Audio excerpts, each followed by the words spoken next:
Perfect.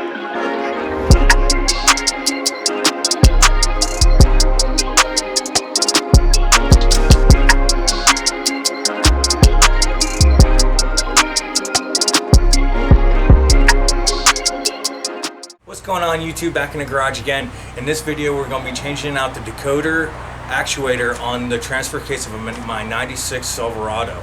Yes, I do have four-wheel drive problems with this truck.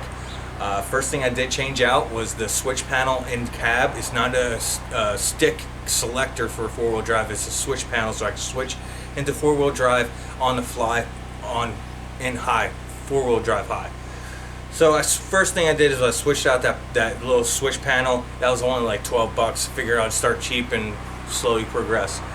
Switched that out, still got the same result. The lights just blink. I changed out the front actuator on the front diff. That didn't make a difference. It still does the same thing. So the only part that is left that I understand electronically will be the decoder on the transfer case. Hopefully this works. If this doesn't work, I'm going to have to do further diagnostics on the four-wheel drive system. Well, I understand you can actually read the codes. I have to look farther into it. You might not. I hear back and forth that you can. Some people say you can't. But if this doesn't work, I'm just going to have to look further into it and figure out why this four-wheel drive doesn't work. So yeah, since the last video, I did change out all the O2 sensors, which they were a little bit of a nightmare. I didn't screw up any of the threads on the piping or anything. There was two of them that were just real pain in the ass, did not want to come out. I eventually got them out though. The problem with that is I installed them, cleared out the code, drove the truck, and check engine light came back on. I'm like, alright, well that means I have like a broken wire or something. So a week later, I haven't looked into, about a week later, I didn't look further into it. I was busy working. All of a sudden I was sitting in front of the store with the truck idling, the check engine light goes off. So sweet, maybe the computer just needed to learn itself. A few days after that, started the truck, check engine light came back on. I did not read the code on that though. And yesterday, the check engine light went back off. So I'm thinking there is definitely a broken wire or a bad connection with the sensor one, bank one, sensor one O2 sensor, because that's the only one that trips a code. So I'm gonna have to look further into that eventually to see what the wiring is like. What the hell was that? See if there's any problems with the wiring or the plug itself, if it's corroded or anything like that. When I did change out the O2 sensors, I wasn't really paying attention to the inside of the connector to see if it was corroded or anything. It was a little bit on the dark side under there, so I wasn't able to see very well if the connection was messed up or anything like that. But anyway, enough of me talking. Let's just jump right into it and start putting this four-wheel drive transfer case decoder in. This first step you want to actually do is you want to put some blocks behind your wheels or wheel chucks, so when you're working on it, it doesn't end up rolling on you and crushing you. So I'm just putting a brake behind it and brake in front of it, and the truck can't roll nowhere. Then after that, you want to put your truck into neutral. That allows you to spin things freely, and also make sure your truck is in two-wheel high also on your selector. Okay, come into the truck. You don't turn the truck on.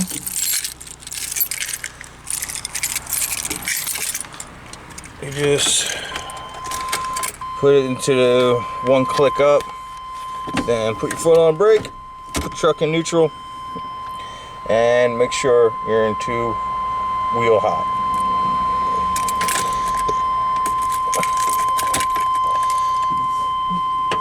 Let go of the brake, your truck will roll a little bit, and then that's why you need the block, so it will stop and won't go nowhere. Next is to jack it up, put some jack stands under it. Perfect.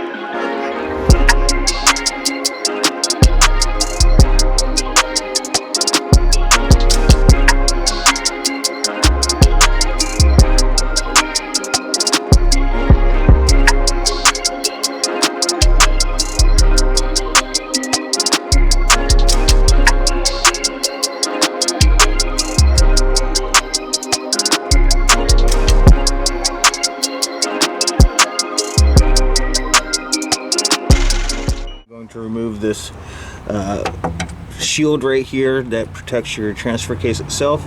On mine is a Torx bit setup.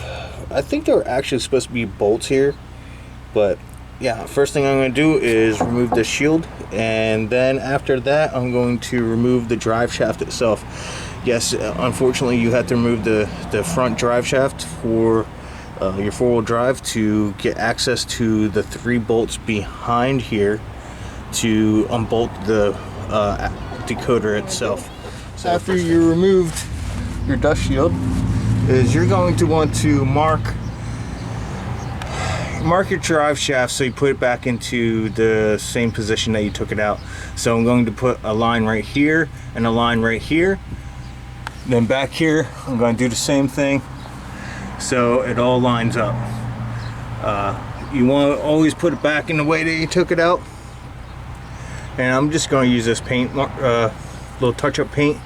Hopefully it's not dried up. If not, you can use a marker, paint marker, or anything to mark the metal, just so you can line it back up when the time comes. Just put a little line here and a line here.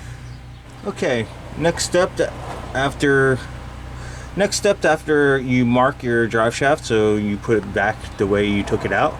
You put a mark there, I put a mark over here just so I put the caps on the right side.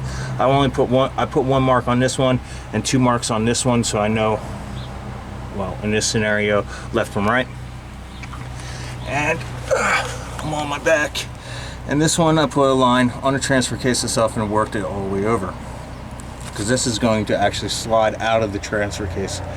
So next step after this is you get a pry bar. Stick it up in here, stick it through your torsion bar and put it through your drive shaft like that. Then you can take 11mm socket and put it on the bolt and break them loose. Okay, so now I got the bar in there.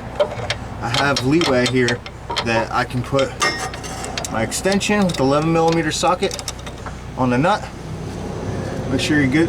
You're on there good. A regular ratchet. Have it on loosen. Oh yeah, always have safety glasses on. You don't want. There's so much debris in here, inside, underneath your truck, that you don't want that shit in your eyes. So I slowly turned it until the pry bar stopped the drive shaft, and just break them loose. Alright, so my input shaft into my transfer case here wouldn't slide out. This is a different type of style. Normally it'll be a rubber boot here. You have to remove the rubber boot, and there's like a clip you have to remove. It should slide right out. I think on this one there's a nut inside here. You have to actually remove that nut to get it out. I'm not 100% sure, but I'm going to try to remove it with this still in. So all I did was unbolt the drive shaft from here, from the yoke itself, and it should give me enough room that I can take the decoder out. There's going to be 3 number 10 bolts, one there, and one all the way up there. As you can see, I have them all loose already, and I'm going to pop those out and see if I can get it out. Alright, so I was successfully able to get the old one out. It doesn't look like it actually has a gasket up in there. I'll look at it a little bit further, closer, once I get it completely out. But right now, I have the truck ignition off. So now I'm going to unplug these 2 plugs and pull it completely out and compare it to the new one I got to make sure I have the correct one. Okay, so here is the one I took out of the truck. Obviously it's all nasty. This is actually all like greased and stuff right here, from over the years. So far it looks identical. I thought there was going to be a big gasket behind here, but evidently it's just this O-ring, so that should just seal it all up. Then let's flip it, make sure that looks the same. And 6 prong. Alright, looks like I got the right one. So now what I'm going to do is I'm going to go back under the truck and clean the surface that this is going to mate to, so I don't get no dirt going into the transfer case. Then after that, I'm going to actually first plug this in. Then I'm going to select, turn my truck on and make sure that is set to 2-wheel high. It should just be blank because this is like a neutral. This should be shipped as like a neutral type position.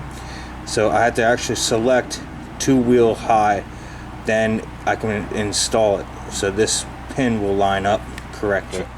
I got the transfer case decoder loosely in position and is plugged in. I gotta take note of the position that the notching is in. Like I said, it's in like a neutral type position. So basically now I have to set it to 2-wheel high to install it. So it's all plugged in.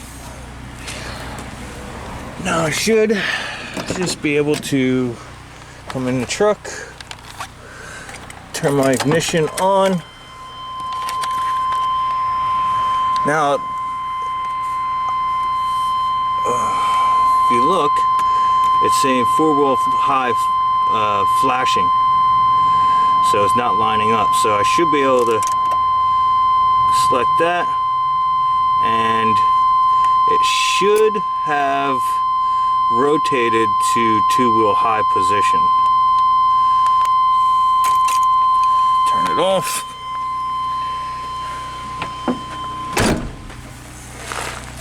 Hopefully it moved. I can't tell. We'll see if it moved. I'm gonna try throwing it up there. Hopefully it goes all good and this all works. So now I'm going to bolt it up to the transfer case. I got the decoder installed. Now I'm going to reinstall the drive shaft in reverse of that. I took it off. I'm going to line up the paint markers on both ends and reinstall it first using the back here. Bolt on the yoke, then bolt the front together and make sure my paint marker lines all line up. I got the drive shaft back in. It was really just a reverse of what I did to take it out. Just the opposite side. I just had to just put a pry bar inside the yoke itself and pin it against the frame rail to tighten it, or pin it against something to tighten it. You want to do it staggered, a little bit by a little bit, all the way around on the 4 bolts, so you get a nice even torque. There is a torque spec for these, but I just tighten up real good and it should be fine. So now what I have left is I gotta put the shield back on for in this area to protect the transfer case from rocks and all that stuff, which I got right here and I already cleaned. This was caked with a lot of a whole bunch of grease on the inside. It was really bad. It like flaked right off, so it wasn't really too hard to clean off, but it was a lot of it, so I had to clean that off. So now I'm going to put those 4 bolts in and come back to you when I get that done. Alright guys, so that did not work, putting in that transfer case encoder. So my next step is going to be actually pulling codes from the TCCM to see what the hell is actually going on.